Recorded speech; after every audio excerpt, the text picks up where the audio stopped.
जय Malhar news चॅनलच्या सर्व प्रेक्षकांना सपना चौधरीचा नमस्कार। नंदुरबार जिल्हा परिषदेमधील कथित अंपक युनिट घोटाळ्याप्रकरणी 72 जणांवर कारवाईचा बडगा उचलण्यात आला आहे। जिल्हा परिषदेचे मुख्य कार्यकारी अधिकारी सावनकुमार यांनी 72 जणांच्या सेवा समाप्तीचे आदेश निर्गमित केले आहे। 2017 मध्ये जिल्हा परिषदेमध्ये नियमबाह्य पद्धतीने अंपक युनिट भरती करण्यात आली होती।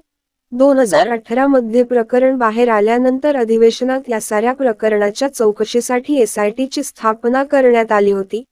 एसआयटीने आपल्या चौकशी अहवालात 72 जणांचे समायोजन नियमबाह्य झाल्याचे नमूद करत, शासनाच्या 2010च्या शासन निर्णयाप्रमाणे 72 जणांचे समायोजन झाले नसल्याचा व शासनाकडील अंपक युनिटवरील विशेष शिक्षकांच्या मूळ यादीत भरती झालेल्या 72 जणांची नावेच नसल्याचे समोर आले। त्यामुळे अहवालानंतर विभागीय आयुक्त यांनी या 72 जणांच्या सेवा समाप्तीसाठी पत्रक जिल्हा परिषदेच्या मुख्य कार्यकारी अधिकारी यांनी दिले।